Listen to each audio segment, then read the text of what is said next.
Hello, everyone. So, this week we're going to be talking about capital and production.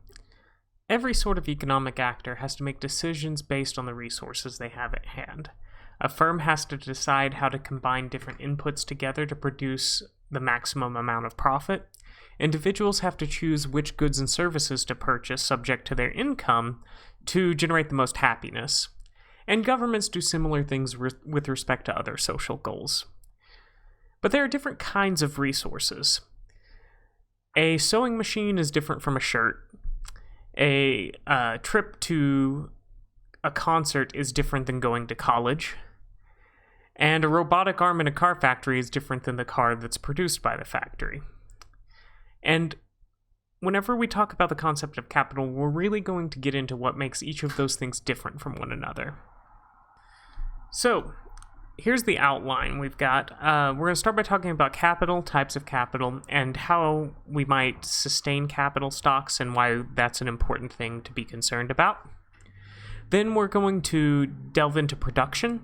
We're going to talk about the production decisions of the firm as well as types of production costs and different curves that are very important to understand how the firm responds to its technology of production and its level of output. Capital. Capital is any resource that is valued for its potential economic contributions. So we can think about it as almost any resource that can contribute to production other than labor. It comes in many different forms. We can think about a shovel as something that can contribute to production, a tractor. Education can contribute to production, as can natural resources like a lake or a mine, and so on. Importantly, we need to think about capitals as a stock, and that's something that's stored up at a particular point in time, and not as a flow. The associated flow for capital is investment, which is a method by which we increase the quantity or quality of a resource sometime in the future. So, one way that we can keep track of that is with a stock flow diagram. As you see here, we've got a start of the month balance and an end of the month balance. And the initial balance is $1,400. $475 of that is carried over into the new balance. $925 is spent, but $755 of new income flows in, leaving us with our new balance of $1,230. And so this is just one way we can track this. And so if instead of a balance in an account, we were talking about investment flows, we would have an initial capital stock, a new capital stock. We would have an inflow of new investment, and we would have a carryover as well as a depreciation on existing investment. And we'll talk about that in just a moment. But before we do that, we're going to dig into 5 different types of capital. The first is natural capital. So these are physical assets provided by nature. You can think trees, farmland, the minerals in a mountain, an oil reserve. All of these things are natural capital. More broadly, we can also think about like wetlands, right? Wetlands provide some amount of wetland services in the form of water filtration that we don't have to use machinery to do.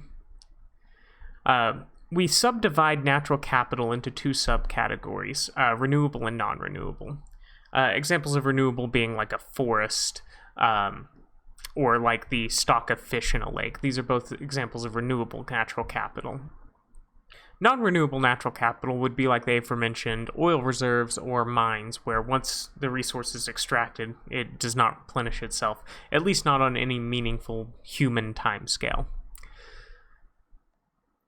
Much of the natural capital that society uses today is non-renewable, and that has some major implications for sustainability that we'll talk about at the wrap-up of the discussion on capital.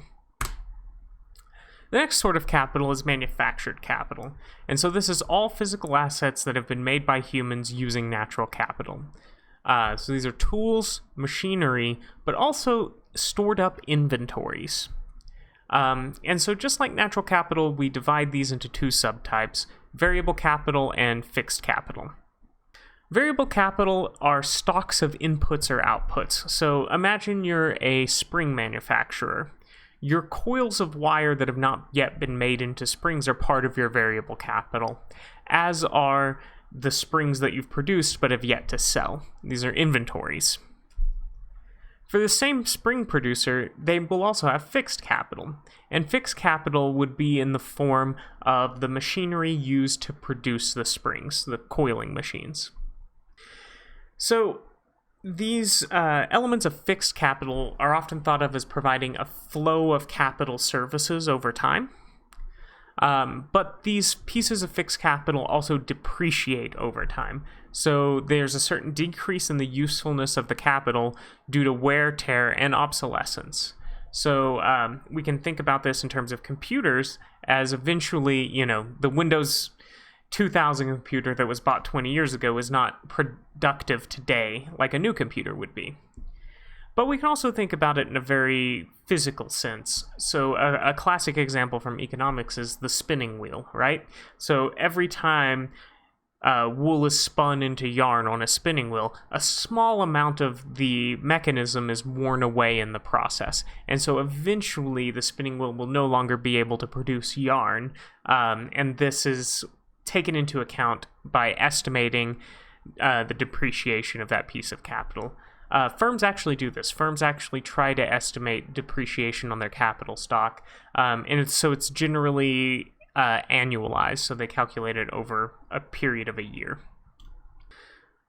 All right, so another form of capital is human capital, and that's a lot more difficult to measure than, for instance, physical capital in the form of manufactured capital or natural capital.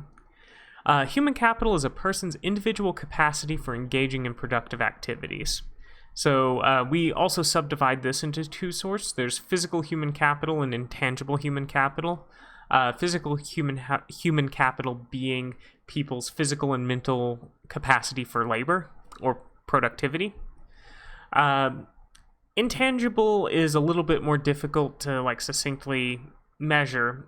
It includes informal education, work experience, and informal experience in education as well. But it's also difficult to measure in the sense that a high school diploma does not contribute equally to different people's productive capacity. It has different effects for different people, as well as all these other things that are much more difficult to manage, like innate ability or talent. And so these are all very difficult to estimate. There have been attempts to do it at a national level, but there's issues with that that we won't kind of dig into here. Another kind of quick aside is that we can also think about technology of production as intangible human capital embodied in physical capital or equipment. A fourth type of capital is social capital, and this is even more difficult to measure or define than human capital. But social capital is the stock of relationships, including trust and shared values, that facilitates economic activities. So we can think about this at a bunch of different levels. At a social level, our economy is limited in what it can produce by its physical resources, by the skill of its workers, but also its organization. A good example here at an industry level is in the 1970s, it became clear that the Japanese auto manufacturers' methods of organizing production around teams and giving workers a certain greater degree of control over the productive process made a much better product than the managerial system in the US at the same time. And so it's clear more or less the same physical and labor inputs were being put into the process, but they were being arranged differently. And that had a big impact on the quality of output. That's an example at an industry level. At an individual level, you can think of it as your networks, the people that you know and can form economic relationships with. And at a societal level, we can think about it in the form of institutions of trust and coordination. For instance, the post office is one way in which we organize economic behavior. Existing, ways of resolving conflict through courts is another element of how we organize economic behavior. And so all of these things are part of social capital, which is even more difficult to measure than human capital. And finally, we have financial capital. Financial capital is the most similar to kind of the normal colloquial use of the word when we think of capital as being funds available for spending, for investment. So, and that's more or less what it is. It's funds or purchasing power available to purchase goods and services to facilitate economic activity, particularly production. And it's just, money, ones and zeros, dollar bills, more or less the same thing in this context. Importantly, firms can acquire financial capital in a couple of different ways. They can finance capital investment through equity finance, which basically means they take profits they've made in the past and invest them now into growing their capital stock.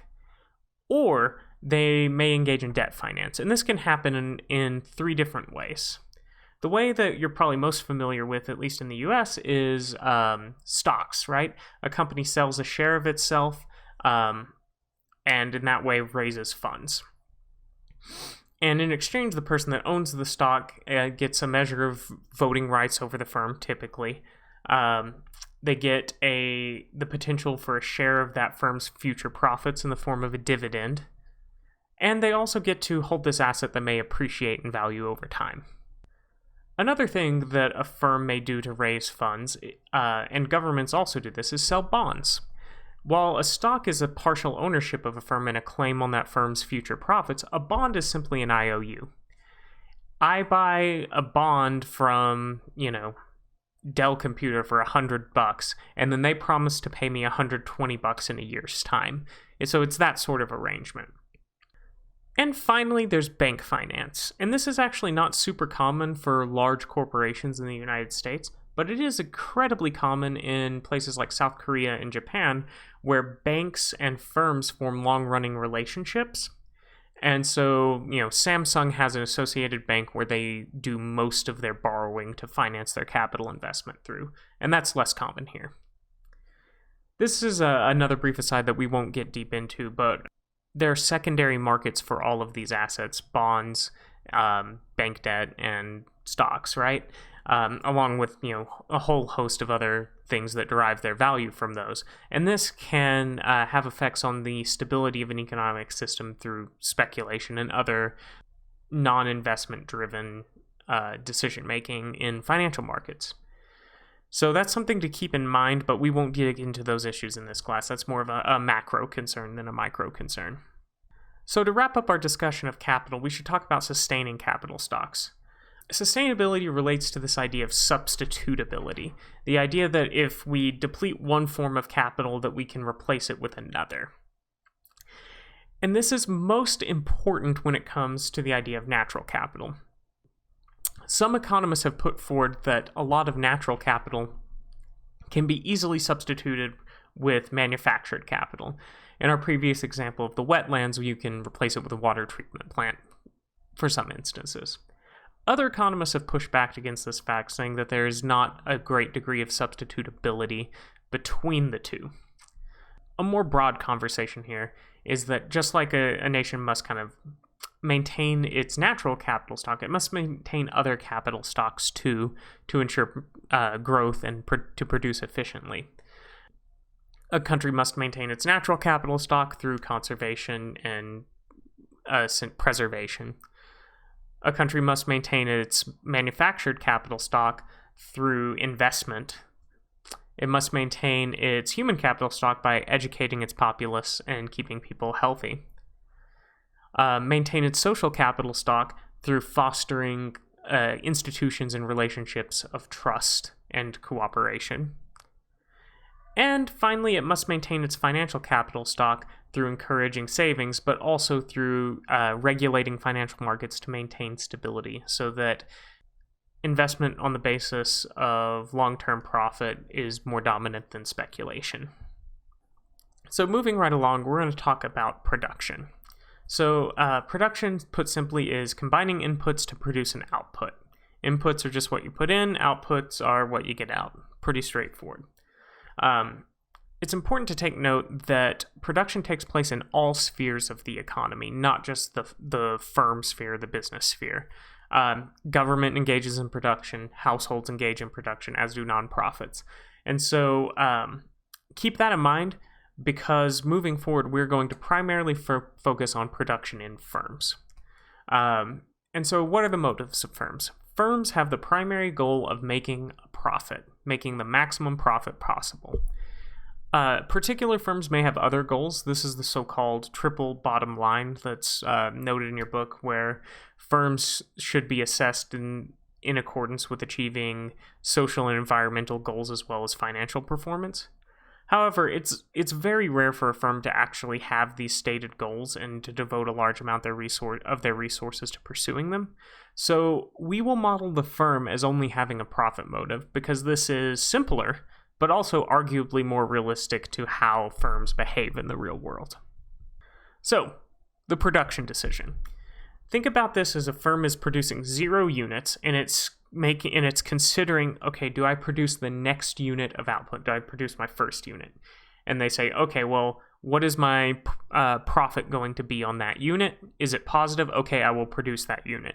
And then they do that for each subsequent unit of production. And this logic of it is, just like we talked about before, marginal analysis. Analysis based on incremental changes of comparing marginal benefits and marginal costs. In this case, the benefits are revenue and the costs are costs, right? As long as the marginal benefit of producing an additional unit of output exceeds its marginal cost, a firm will produce that additional unit of output. And if you think back to our welfare analysis chapter, another name for the demand curve is the marginal revenue curve, and another name for the supply curve is the marginal cost curve. And so over here in this graph, you see that to the left of the equilibrium point, the demand curve, the marginal revenue curve, lies above the supply curve, the marginal cost curve. So marginal revenue is greater than marginal cost, which means the firm should produce any unit that lies to the left of that equilibrium point. And then beyond that, the marginal cost of producing an additional unit is greater than the marginal benefit, so the firm should not produce those units. And so this is one way in which the marginal revenue and marginal benefit concepts from earlier can tell us how many units of output a firm should produce. It's just wherever marginal revenue is equal to marginal cost. So digging into costs a bit, there are 2 types of costs that a firm faces. First is accounting costs. So these are simply monetary costs that the producer has to pay, as well as depreciation on their capital stock. So if we're thinking about a restaurant, it's their labor bill, it's their costs of purchasing ingredients, it's their costs of paying the electric bill, purchasing capital. All these things are accounting costs. They have real dollar values. Economic costs include accounting costs, but also include opportunity costs. So these are what the operator of the firm could be doing otherwise. So for instance, if our restaurant operator could make $30,000 a year working elsewhere, that would be subtracted in economic costs, but not in accounting costs. It's just this idea that operators should be making optimal decisions, taking into account what they could be doing otherwise. There also may be external costs in the form of negative externalities, but these are not going to enter into the firm's either accounting or economic costs, and so they have essentially no effect on firm decision making unless policy forces those firms to pay those costs. All right, so I want to do one example of calculating accounting profit and economic profit. Here we've got accounting costs up top. These includes things that are actual bills for, in this example, a farmer. So seeds, fertilizer, fuel, interest on a loan, depreciation of farm equipment, and we sum these up to get a total accounting cost of $48,000. There are also opportunity costs at play here, right? So the farmer could earn, in this case, $30,000 additional dollars, or $30,000 a year by doing something else, working for wages. There's also a certain foregone return on equity capital. This is essentially whatever money is invested in the farm the farmer could put that money to other uses, buying stocks, bonds, lending it out, and earned a certain amount of income from that as well. And so we also take account of that in opportunity costs. There are also certain externality costs that are not going to factor into the individual farmer's production decision. Let's figure out what accounting profit would be. So we'll call that pi sub a. And so accounting profit, let's just assume that the farmer's revenues is equal to, let's say it's $80,000 in a year. $80,000 minus the accounting costs of $48,000 leads to an accounting profit of, that's going to be $32,000. Now let's calculate the economic profit. We'll call that pi sub e.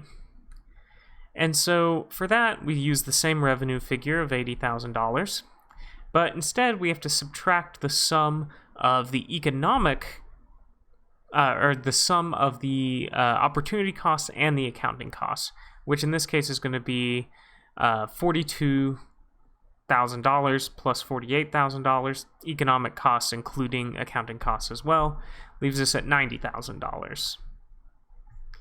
And subtracting that, we see that in terms of economic profit, the farmer actually loses $10,000 a year. The way we interpret this is that even though the farmer is in the positive at the end of the year in their accounting books of $32,000, in fact, they would be $10,000 better off if they instead went and worked rather than operating their farm and allowed their money to go to other uses as well. And so essentially, according to the economic profit figure, the farmer should not be doing what they are doing. So moving right along here, we're going to talk about the production function.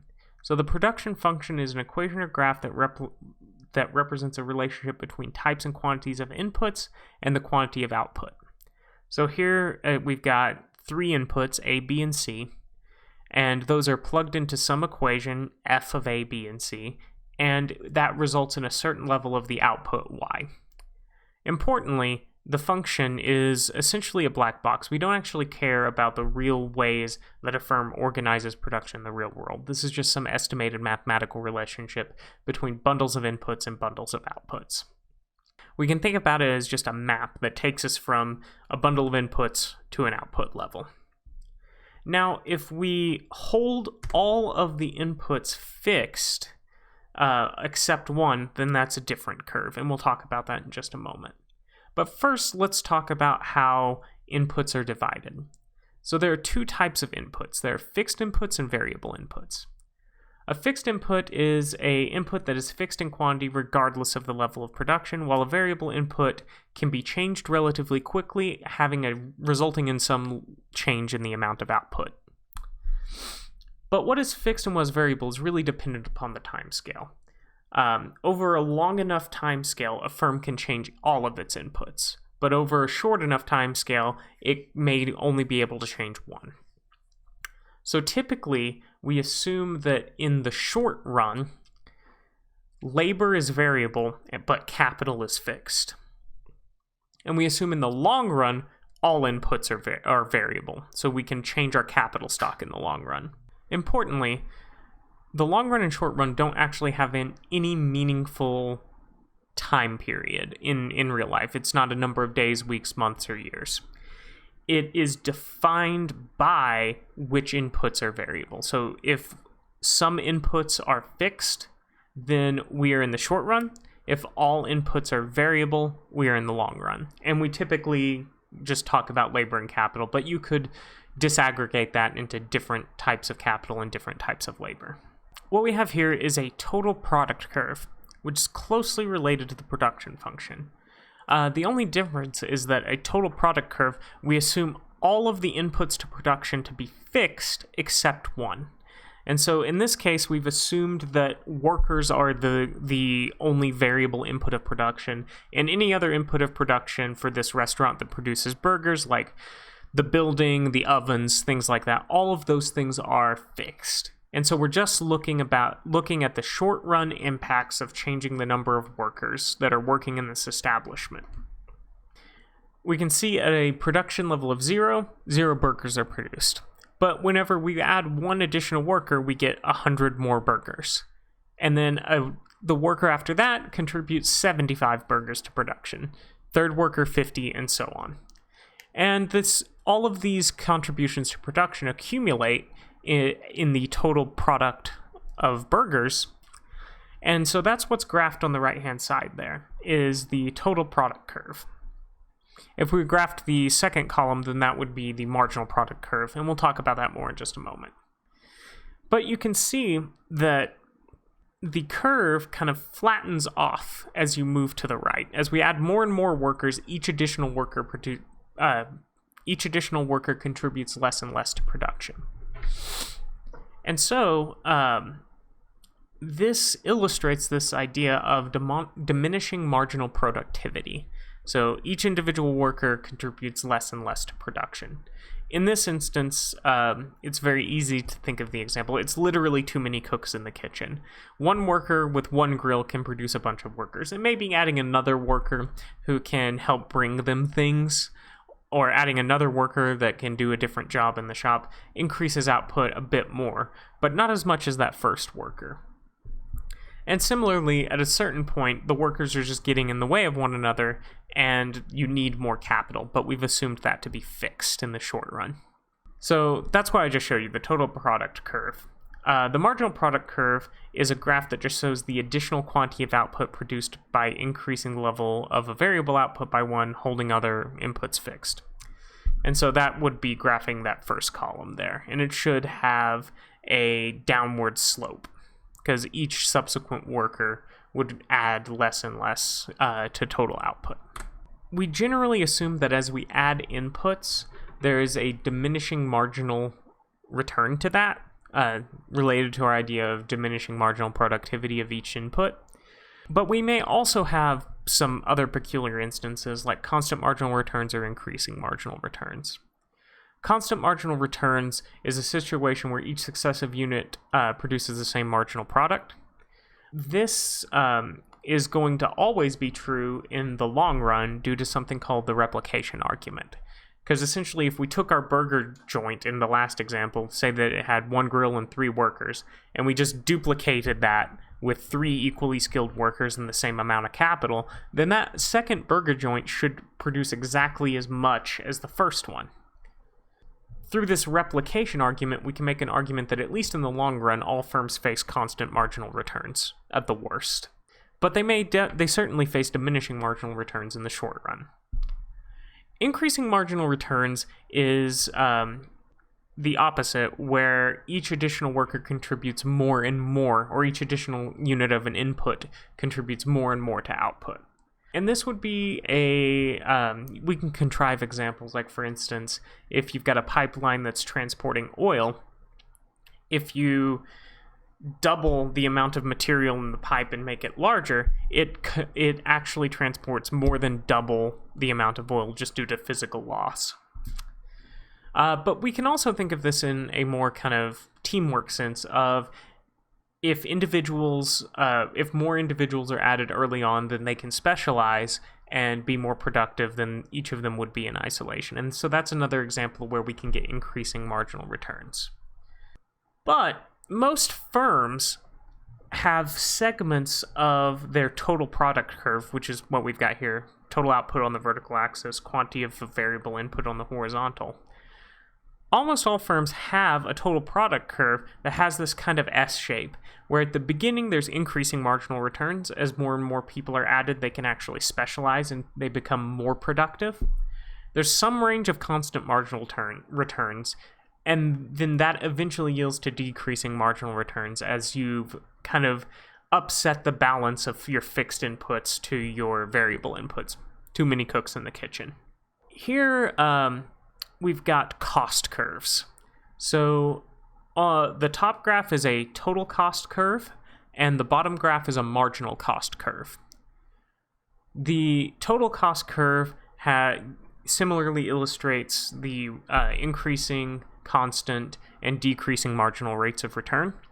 But since it's costs, the shape is different, right? So with increasing marginal returns, total costs are increasing, but output is increasing faster. And so that's why it's kind of curved downward. Constant marginal returns, it's linear. And then as we get decreasing marginal returns, costs start to rise astronomically and far more quickly than output does.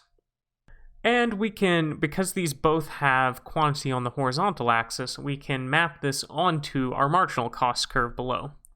And so each additional unit has lower and lower marginal costs whenever they're increasing marginal returns. It's a flat horizontal line during the period of constant marginal returns. And then finally, once we reach a level of output where we get to decreasing marginal returns, marginal costs start to increase significantly.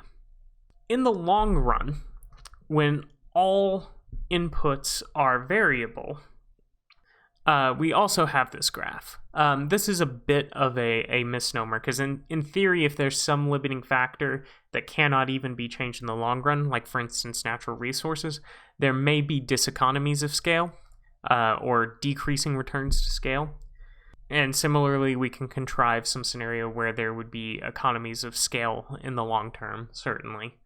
But as I mentioned previously, constant returns to scale should be our baseline assumption in the long run, unless we've got a good reason to depart from that because of our replication argument. Something to keep in mind beyond our simple production model is that there are certain costs, like external costs, that are not formally included in it. And so I think for our purposes, the most important things to think about are the human costs and the environmental costs. It is not readily apparent when you purchase a product how much pollution was created by its production, or how much garbage is created in its production. And the firm that sold you the product, they didn't have to pay for the disposal costs, and nor do you directly. Because there's some larger social costs of dealing with, carbon emissions or microplastics in the ocean or what have you. And so these are externalized costs that are imposed on the society, but not onto the individual or the firm that sold the product. But there are also human costs.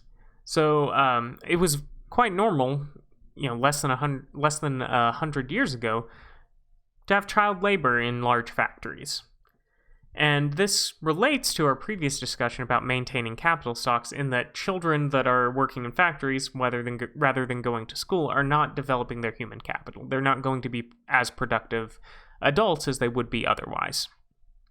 But a more contemporary example is that of slave or prison labor. It's not readily apparent whenever you purchase a good or service if it was made with prisoner labor or slave labor, or, in some spheres of the world, even things are still produced with child labor. That imposes certain costs on those people that is not taken into account in the firm's production decision. Because remember, by and large, the motivation of the firm is to maximize its profit. And so it's actually great for the firm if it doesn't have to pay for externalized costs. So these are just some things to keep in mind as we're thinking about the production decisions of a firm. All right, so let's just wrap things up here. Capital is a stock that has the potential to contribute to production in the future, and we went through a few different kinds of capital. Firms produce output until marginal revenue equals marginal costs, and that's the level of output that maximizes their profit. Economic profits deduct for opportunity costs, while accounting profits do not. Production is combining inputs to generate outputs, where some of those inputs may or may not be fixed in the short run, but all others are variable in the long run. The production function, or the total product curve, determines the marginal returns as well as the returns to scale in the long run. And finally, our simple model of production does not account for externalities, and that's something we should keep in mind.